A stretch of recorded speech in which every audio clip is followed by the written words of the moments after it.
busiest port in Africa, Durban is the engine that fuels the economies of South Africa and many other neighboring countries. Over the years, it has made its mark as one of the leading tourist destinations in the world, winning accolades locally and internationally. The ICC has hosted countless international conferences and more than 7 million international conference delegates. The city has a rich, often painful history, but it is also a city of the future, open to many possibilities and opportunities. There are many other multi-billion development projects underway, such as the Point Waterfront project, where both the city and the private sector are playing a major role. Despite these positive developments, there is a realization from eThekwini municipality and its stakeholders that there is a social disjuncture, that social partners are not properly consulted and informed about what one social partner is planning and doing, that past and present economic benefits and opportunities are not trickling down equally and fairly to all the people of the city.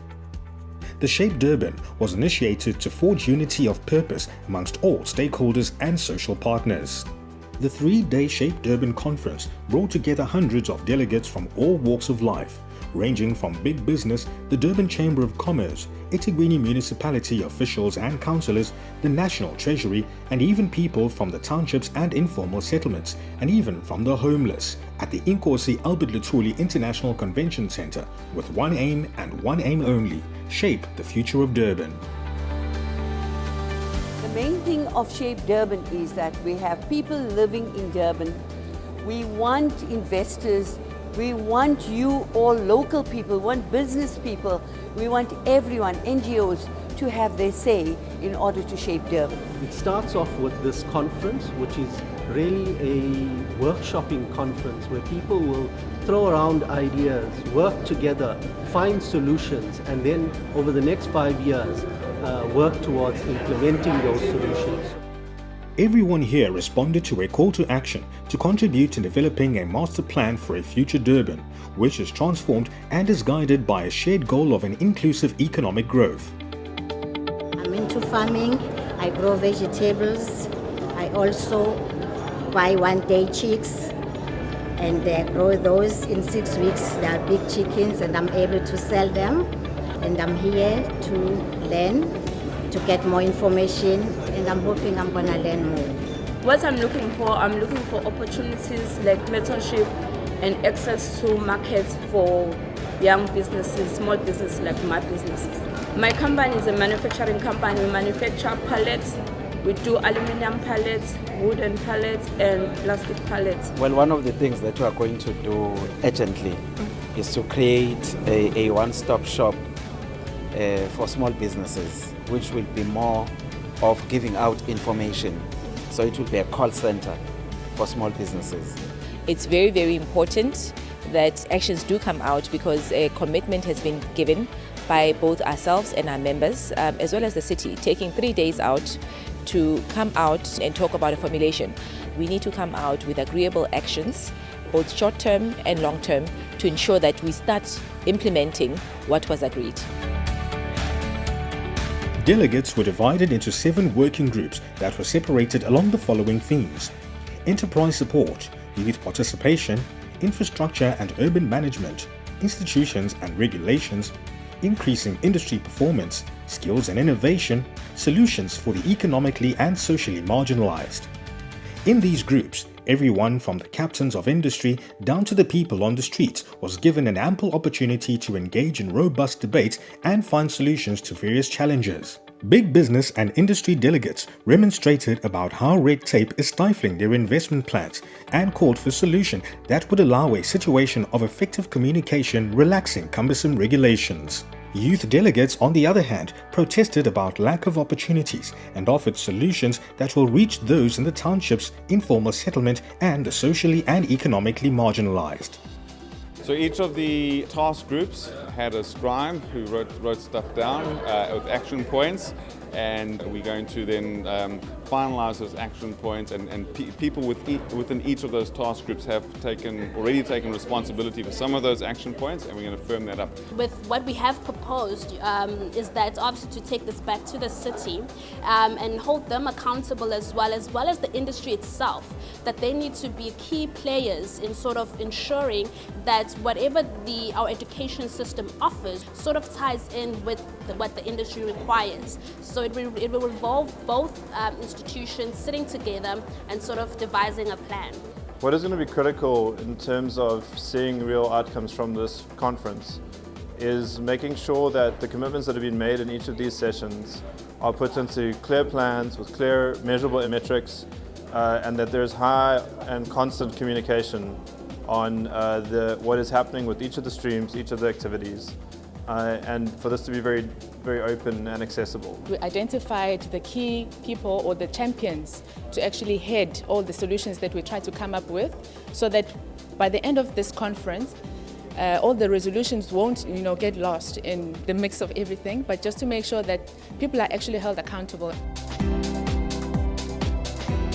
There's a lot of issues that young people have raised, but we've tried to scale them down to connecting young people to skills, digital skills, internet and so forth, revitalizing our township economies, making sure young people can run businesses from where they are, and also the employability of young people. How can we make young people more attractive to corporates and public and private enterprises? Shape Durban vision is helping young entrepreneurs, because now our voices can be heard through what we discussed in front there when we were presenting our ideas. So through Shape Durban, our voices will be heard, because the youth is the future. The solutions that we are coming up with is that as a youth we should be able to do our own thing, be entrepreneurs, have that spirit of doing things for yourself in our fields, wherever you are. Make a change where you are. By the end of day 2, delegates put their heads together and filtered down challenges and solutions and agreed on model resolutions. What we have been discussing in the discussions have been based on us already looking at a solution. So we've already taken a solution and pictured the problem as solved, and we're working backwards towards it to see how we can get to the middle steps. So it's the middle steps, not the destination, that is more important. It's how we work together to achieve that. The overriding theme towards a solution was we felt that we needed to develop a portal that is going to be known as, perhaps for now, eThekwini Economic Opportunities Portal. This portal would ensure that all information about opportunities that exist in the greater eThekwini area are posted and advertised there. All service providers that are in the area register and they become part of that database, they become part of the portal, so that if anybody is looking for services, they are able to go into that portal and identify those services. What we're doing is we want to change narratives. So we want to change the way in which the socially and economically marginalized are viewed in society as a whole. So we want to mainstream those people instead of them being an afterthought. We want to make them main part of the conversation, and that you can't have these economic discussions without including them in the conversations. The SHAPE conference has brought change, because it gave me a voice to speak out to the people, to tell them about how the life is on the streets. And I think this shaped Durban conference very much from what I was to where I am now. Right now we have a resolution of saying we will select champions within this conference who are going to say, government, this is us, we were in the Shape Durban conference, these are the things that we have come up with, and this is the strategy that we came up with, and these are the actions, and we are ready to work. You want to hear the voices of the people, but it's not an easy thing to do, because even hearing 40 voices in one afternoon was a challenge, because out of those 40 voices, we got 97 issues on the agenda. And you can't easily implement or take action with such a broad agenda. You've got to focus, you've got to narrow down. The resolutions that were reached were partnering, coming together, focusing on specific areas, focusing on issues together. That was the most important thing that came out of this session today.